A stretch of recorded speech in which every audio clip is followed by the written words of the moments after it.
Laudetur Jesus Christus, queridos hermanos, hemos analizado brevemente los elementos constitutivos de una religión.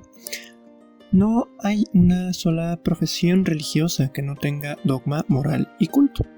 Parte del conocimiento que vamos adquiriendo como hombres religiosos confluyen en estos tres aspectos que a la vez sostienen y son pilares que van cimentando al hombre religioso. Es por así decir aspectos en los que, además de ir profundizando cada vez más y en forma progresiva, que debe mantener una cierta coherencia, pues no pueden contradecirse entre ellos. Un culto que vaya contra la moral o contra la recta conciencia, pues no tendría sentido en este contexto de lo religioso. Es incluso un punto de alarma para afirmar que ese camino religioso está siendo torcido, pues es imperativo el que el hombre siempre obre por principio de sindéresis conforme a su recta conciencia. Por ejemplo, si concuerdo con varias personas en una profesión religiosa, pero en esta me dicen que es bueno matar niños, que es un pilar fundamental de esa profesión e incluso es parte del culto, pues mi conciencia me va a decir que no está bien eso. Entonces, tengo la obligación de no llevar a cabo esas prácticas, rehusar cometer ese tipo de actos como una objeción de conciencia y alejarme de ello incluso. Y podremos pensar que es una cuestión pues únicamente cultural, lo cual puede resultar evidente y no se puede negar. Pero no solo es eso. Levinas afirma que el no matarás está impreso en el rostro del otro. Y si hay una moralidad que tiene un alcance universal, al cual le podemos llamar más propiamente ética, que deriva de la palabra ethos, tanto con eta como con teta. Me refiero a la palabra griega. La diferencia es que con eta es más como de costumbre y por tanto un poco más hacia la moralidad, pero con teta tiene un alcance más bien universal porque refiere a carácter. Es decir, la ética es la correspondencia del hacer con el ser, y dado el alcance del ser en el plano ontológico del hombre, es evidente que es trascendente, que aunque puede variar en las costumbres, no atenúa en el ser.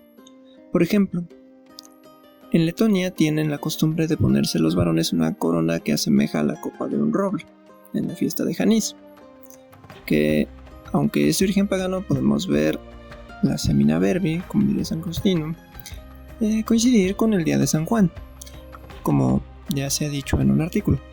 Esa es una costumbre propia de Letonia. No es algo malo, solo es una costumbre que debe ir conforme al humano, debe ser humanizadora y humanizante.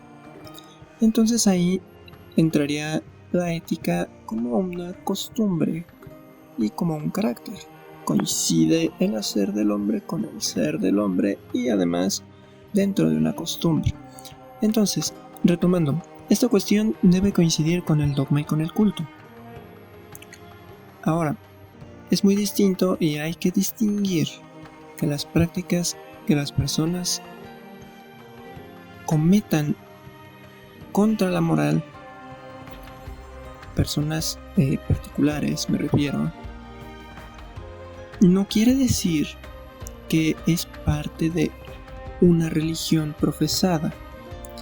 Si yo digo que los religiosos, sacerdotes, católicos, monjes, lo que sea, son pederastas, tendría que analizar si esa conducta es parte constitutiva de la fe católica o no lo es.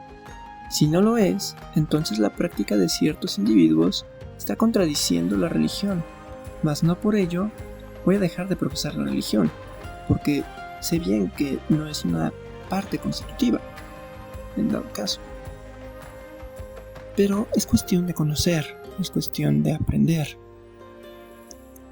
De ahí que realmente sea tan absurdo que haya gente que diga: yo dejé de ser católico porque ahí todos son pederastas, porque pues cuando yo lo era un adicto a la cocaína y me emborrachaba. Quiere decir que nunca entendió ni buscó los fundamentos de la fe católica. Pues puedo decir que no existe un documento que diga que un católico debe de ser pederasta, debe de ser borracho, debe de ser adicto a la cocaína. Por el contrario, en dado caso dice que no se debe de ser así. Bien, ahora, después de esta introducción relativamente larga, quiero que tratemos de un tema que no es propiamente filosofía de la religión, sino metafísica, aunque va de la mano. De hecho, hay un punto donde las vamos a poder interconectar. Al fin, pues vemos que la filosofía de la religión de Heidegger se describe junto al estudio de lo que él llama la ontoteología, que a la vez es una derivación de la metafísica que él plantea como una supuesta solución al problema sobre el estudio del ser. Él afirma que se ha olvidado el estudio del ser y pues él es el héroe que nos viene a dar a conocer el ser sano.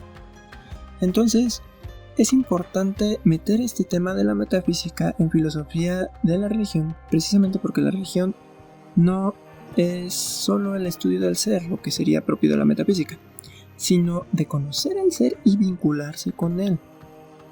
Pues como hemos dicho, la religión busca la verdad y se vincula con ella.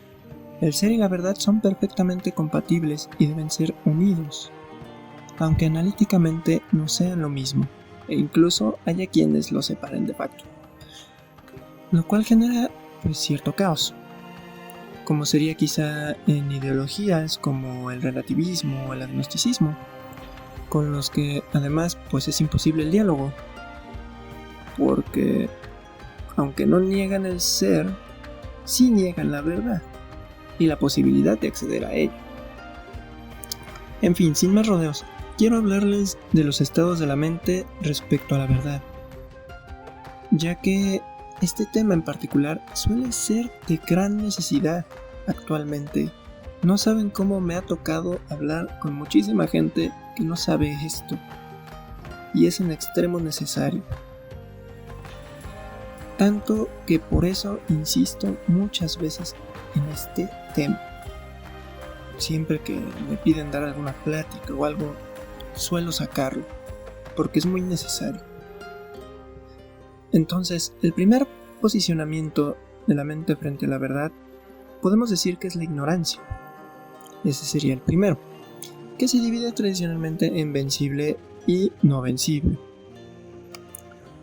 La no vencible a la vez se divide en tres: antecedente, concomitante y consiguiente. La antecedente, en cuanto a que antecede al libre consentimiento de la voluntad. Por ejemplo, hago algo pero no sabía que era lo que estaba haciendo, pues de haberlo sabido no lo hubiera hecho. La concomitante, que acompaña el acto de la voluntad, como por ejemplo cuando quiero romper un artefacto que pensaba que era una radio inservible quizá, pero en realidad resultó ser una carcasa de celular inservible. En ambos casos pues lo hubiera roto y tirado, no hay mayor problema. Ignoraba que fuera una carcasa de celular, pensaba que era una radio, pero no hay realmente problema. La consiguiente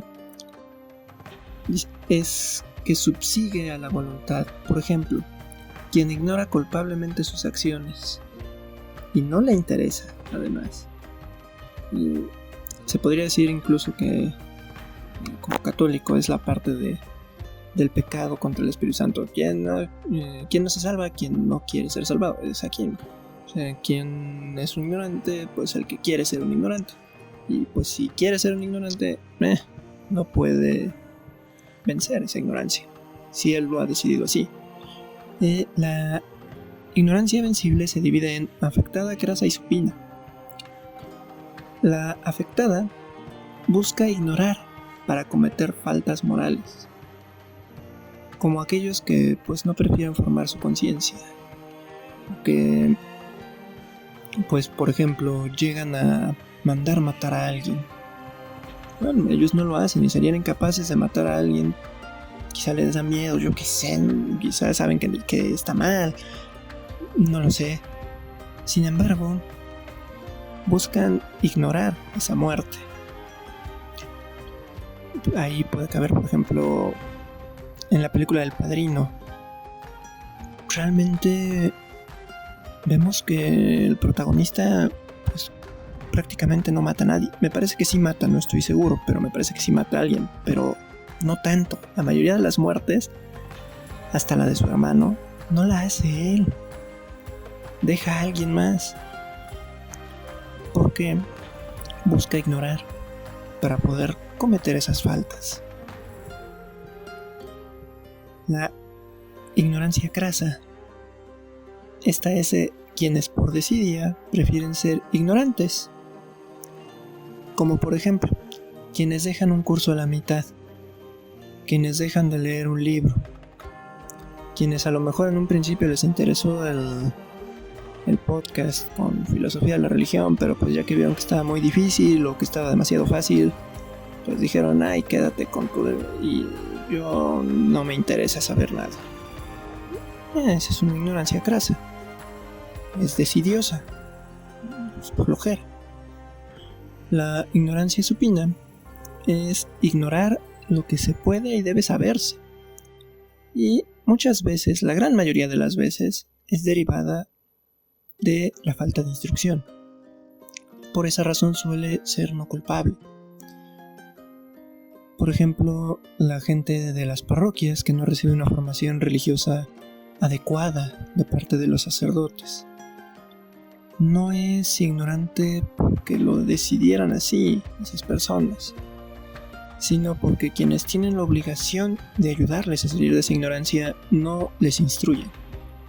Entonces ahí el problema no es la persona como tal, la que padece esa ignorancia, sino terceros. Ahora es vencible, por algo está en esta parte de vencible. Entonces, la siguiente posicionamiento de la mente frente a la verdad derivada de la ignorancia vencible y no culpable es la duda. En este posicionamiento se oscila entre los dos extremos de la contradicción, como diría Hamlet: ser o no ser. La duda llega a ser dolorosa por la angustia que puede llegar a generar. Quien vive en medio de un mar de dudas se encuentra necesitado de la verdad y se reconoce lejos de ella. El hombre religioso comienza a profundizar en su religiosidad a partir de la duda. Nadie se declara católico, ateo, judío o musulmán sin haber tenido dudas jamás en su vida. Se necesitó pasar por las dudas para poder iniciar el camino religioso. Peligroso es quedarse en las dudas o que nuestros padres pues nos desorienten y pues hay que él decida. No, se supone que nuestros padres son los que nos deben de inspirar más confianza y en quien podemos disipar las dudas con toda seguridad de que iremos por un camino recto. Y al fin, pues la duda es el primer paso para acercarse a la verdad. Si nos quedamos en las dudas, de verdad no llegaremos muy lejos. De hecho, a ningún lugar. Y al fin, esta es la postura modernista, bajo la cual se afirma que debemos dudar de todo. Si acaso, solo no dudar de que pensamos y que en razón de ello existimos. Pero todo lo demás puede ser un mundo de mentiras y que no podremos quizá nunca llegar a conocer. Esto es provocado por quedarse en las dudas. De hecho, se me hace curioso de que en estos episodios pues les he invitado a que me escriban dudas o algo y pues no he recibido realmente pues mucho, ¿verdad? Y esto pues quizá lo puedo atribuir a dos cosas.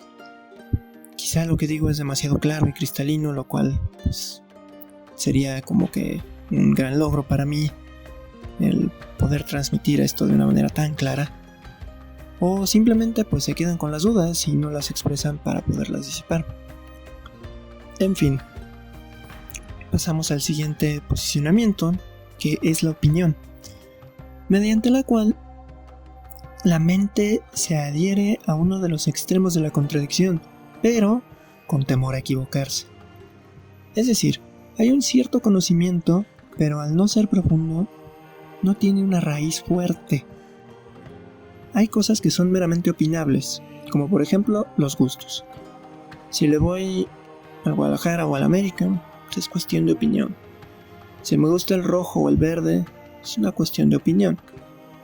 Pero no todo es opinable, porque si hacemos todo opinable, lo reducimos a un subjetivismo carente de toda objetividad. Lleva de nuevo al ensimismamiento, modernismo, antropocentrismo. La religión, en este caso, no es cuestión opinable.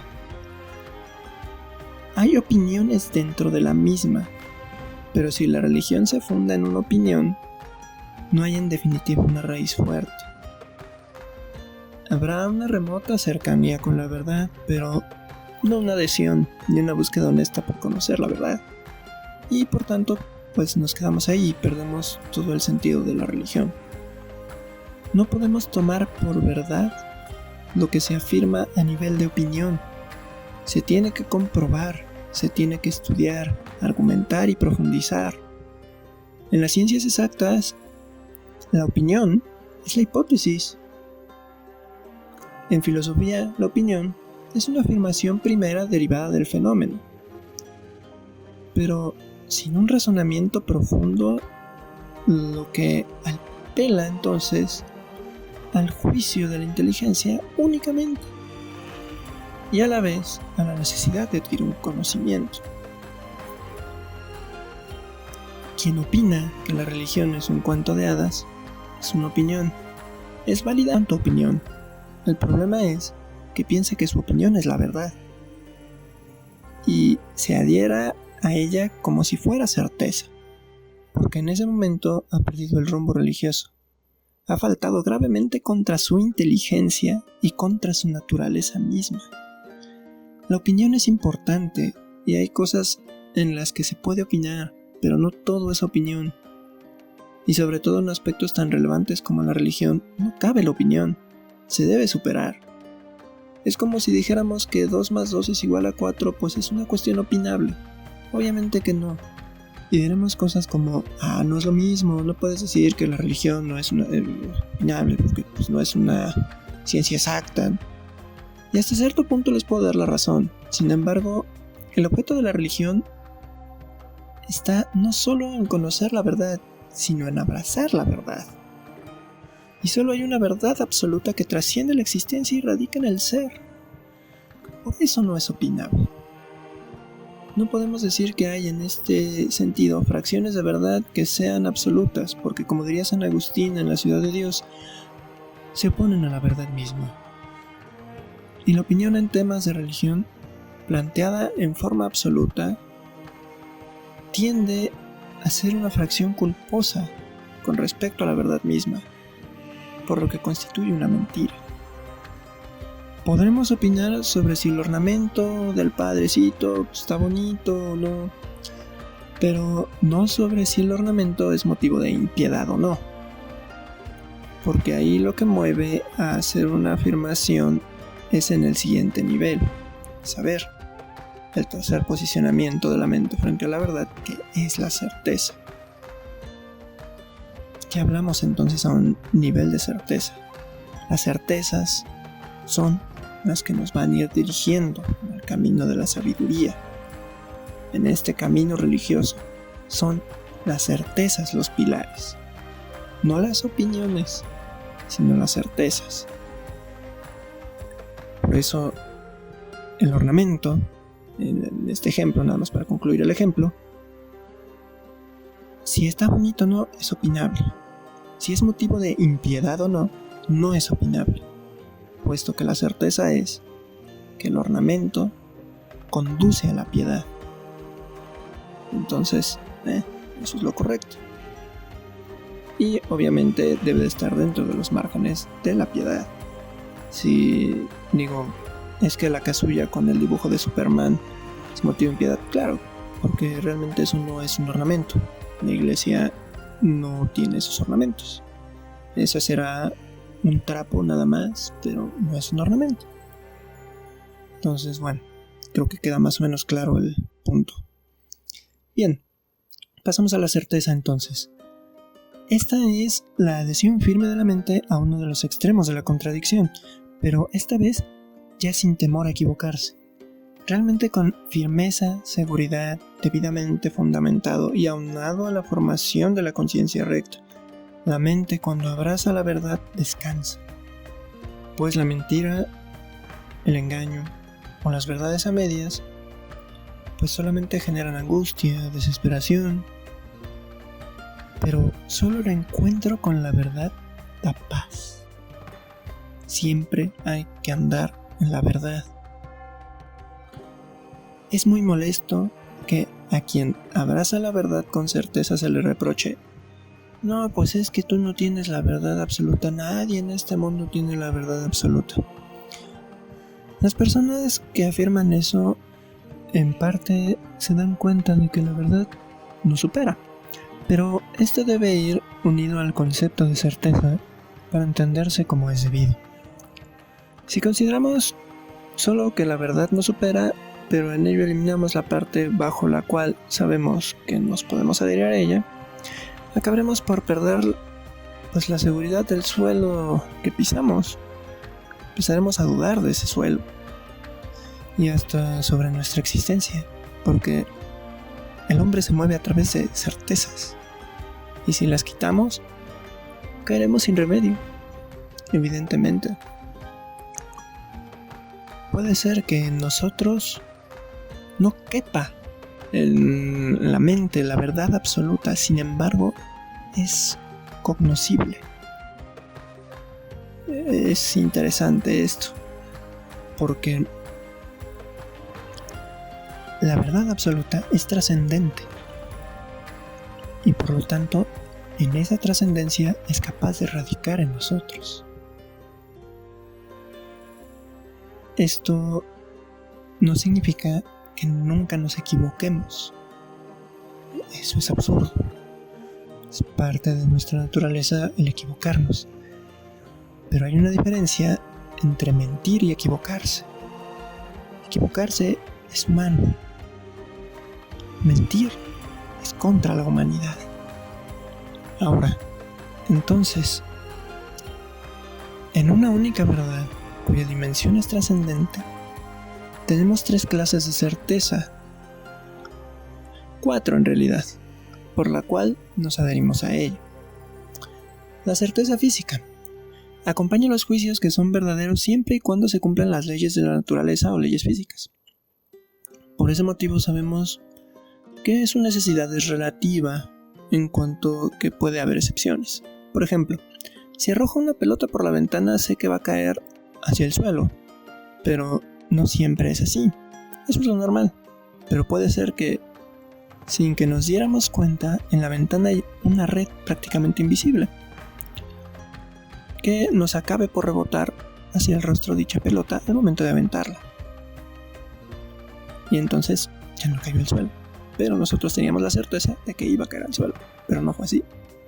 Otro ejemplo: cuando no nos damos cuenta y subimos un escalón que no existe, tenemos la certeza física de que estamos subiendo escalones, e incluso de que hay un escalón más. Y llega a pasar que, al no estar poniendo atención y tener la certeza física de que hay otro escalón, pues las piernas se mueven como si realmente lo hubiera, pero en realidad no lo hay. Y así, este grado de certeza es hasta cierto punto bastante falible. Incluso llega a caber el milagro, pero aún a pesar de ser falible, no deja de ser certeza. En esta certeza física podemos encontrar la ciencia. Por eso la falibilidad de la ciencia realmente existe. Luego tenemos la certeza moral. Acompaña solo juicios que son verdaderos siempre y cuando no dejen de cumplirse los modos ordinarios de comportarse los seres humanos en sus actos libres. Es decir, por naturaleza apelamos a que todo hombre se comporta rectamente conforme a su ser. No vivimos pensando en que todos nos van a hacer daño, nos van a matar o nos van a robar. Aunque a veces, cuando vamos en una calle oscura, donde tenemos la certeza moral además de que pues hay gente mala, mejor la evitamos precisamente porque el comportamiento habitual en estas circunstancias pues es inadecuado por parte de algunas personas. Pero en forma ordinaria siempre apelamos a que la gente no es mala, sino que por el simple hecho de ser, todos son buenos. Por eso tratamos a los demás con cierta cortesía y amabilidad, porque apelamos a que es gente buena. Pero al igual que en la certeza física, cabe la excepción, es decir, la sorpresa. Y los ladrones suelen moverse mucho en este aspecto. Atacan por sorpresa y velozmente para romper con esa certeza moral y sea más complejo para la persona violentada dar una respuesta adecuada. Un ladrón juega con nuestras mentes y con la verdad. La manipulan hacia una aparente conveniencia personal. Se mueven de un bien parcial, lo absolutizan y un bien absoluto. Y entonces, cuando se fracciona una parte del bien oponiéndose culpablemente al bien absoluto, hablamos de una carencia de bien, es decir, de mal. Luego tenemos la certeza metafísica. Esta acompaña a los juicios que son verdaderos con las exigencias mismas del ser y su necesidad es absoluta. Por tanto, implica ya una afirmación a nivel ontológico, pero sin ser una meta ya propiamente religiosa. No aún, porque como hemos insistido, la finalidad de la religiosidad no es solo conocer a Dios, sino vincularse con Él. Si hablamos de necesidad absoluta en este grado de certeza, es porque implica la afirmación del ser. O eso no es, y no cabe un término medio. Y va más allá de la existencia, al ser. Esto es importante porque solo el ser es necesario. Aún el hombre es contingente. Ninguno de nosotros somos necesarios. Podemos morir y el mundo no va a cambiar. La vida de los demás sigue. Se adapta si quieren. Podremos ser hombres ilustres que dejemos un gran aporte a la humanidad, pero después vendrá otro que nos superará. Y quizá hasta de un aporte mayor. Nadie de nosotros somos indispensables. Y absolutamente nadie de nosotros podemos decirnos necesarios. Lo único necesario es el ser. Si no hay ser, no hay nada. Y esa nada es incognoscible porque lo que se conoce en razón de su ser. Por ejemplo, una certeza metafísica sería la afirmación de la existencia de Dios. Aunque la palabra correcta no sería hablar de una existencia, porque aquello que existe tiene un ser participado, pero no absoluto en sí mismo. Le viene de fuera, por eso el prefijo ex. Entonces, Dios en ese sentido no existe, sino que Él es, y ahí radica el ser. No en un sentido absoluto relativo, como en todo lo que existe, sino únicamente absoluto. Y en ello la afirmación de los trascendentales del ser como predicables del mismo, considerados por Santo Tomás de Aquino como lo uno, lo bueno, lo verdadero y lo bello. Esto solo se entiende certeza metafísica. Sin esta forma de certeza, realmente la vida sería imposible, sería irreal, lleva a la muerte en forma irremediable.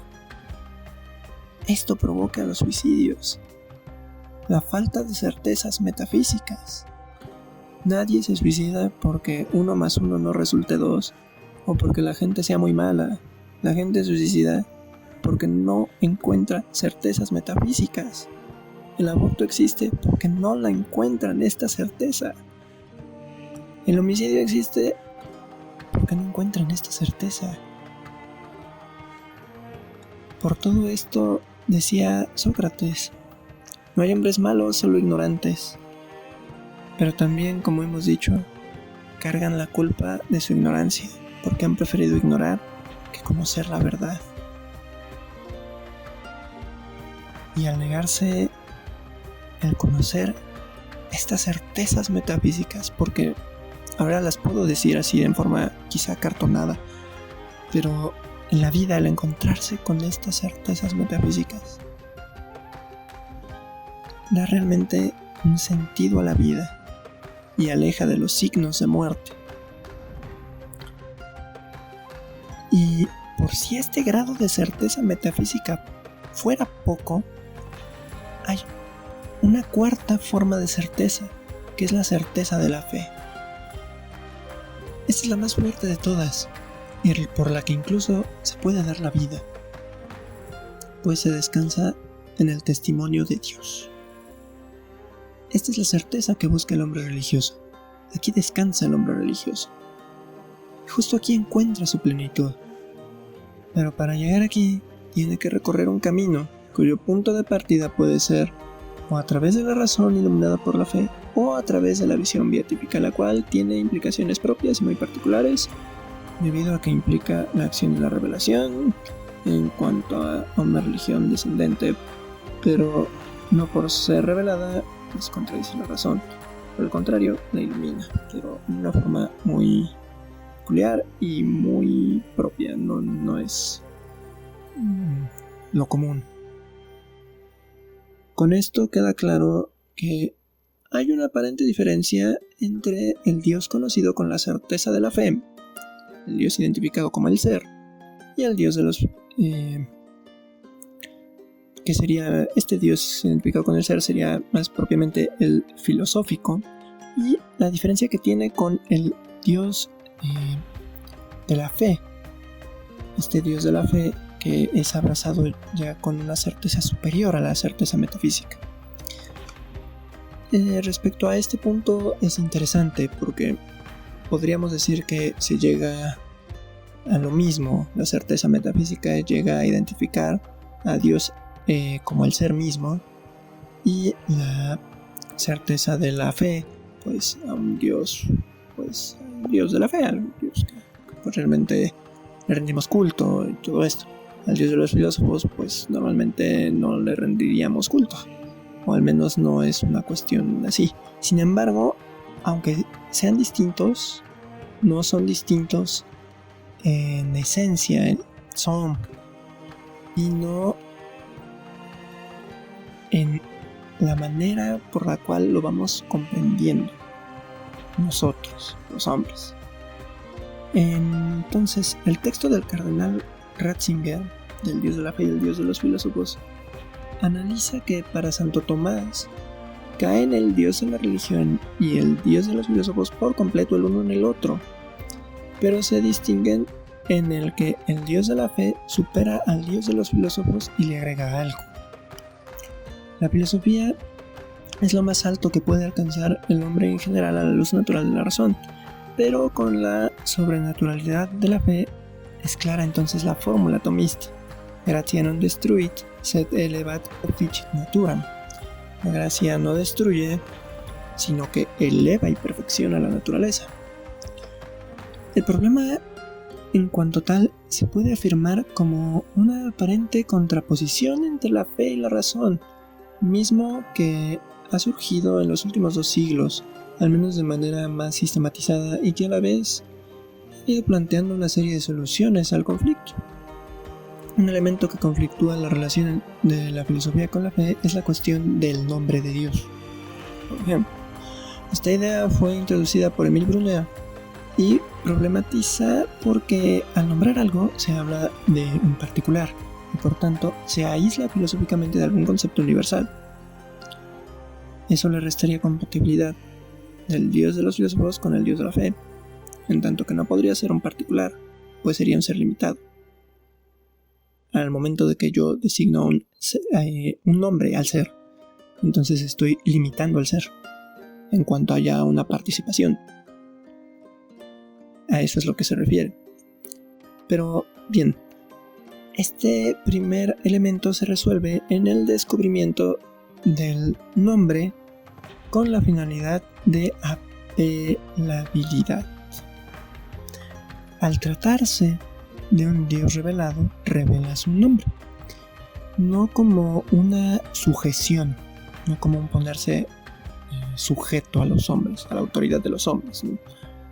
Sino como un apelable para él mismo, y por tanto solo lo hace cuando quiere y porque quiere. En el libro del Éxodo 3:14 se revela como yo soy el que soy, que ha de entenderse como una integración unitaria de la esencia y existencia. Por el lado de la fe se puede encontrar una relación entre la teología y la filosofía a partir del ser revelado de Dios. Por el lado de la filosofía es la tendencia, un antropomorfismo de Dios, de hacer un concepto universal en algo definido. Se puede afirmar desde la filosofía que no tiene sentido hablar de un Dios revelado, y así se da una postura que rechaza completamente la revelación. Para intentar resolver este problema es necesario identificar un concepto de Dios desde la filosofía. La filosofía griega separa la teología en mítica, civil y natural, en la que la teología natural es la única que no tiene de inicio una implicación estructural y social, sino de cuestionamientos racionales sobre Dios. La teología natural apela a una divinidad sin religión alguna, pero a la vez con un sentido religioso. El Dios de los filósofos es mudo y sordo, al que no se puede apelar por ser absoluto. Es, en ese sentido, cercano en cuanto a que nuestro ser se encuentra participado de su ser, pero lejano en cuanto al sentido religioso de vinculación con él.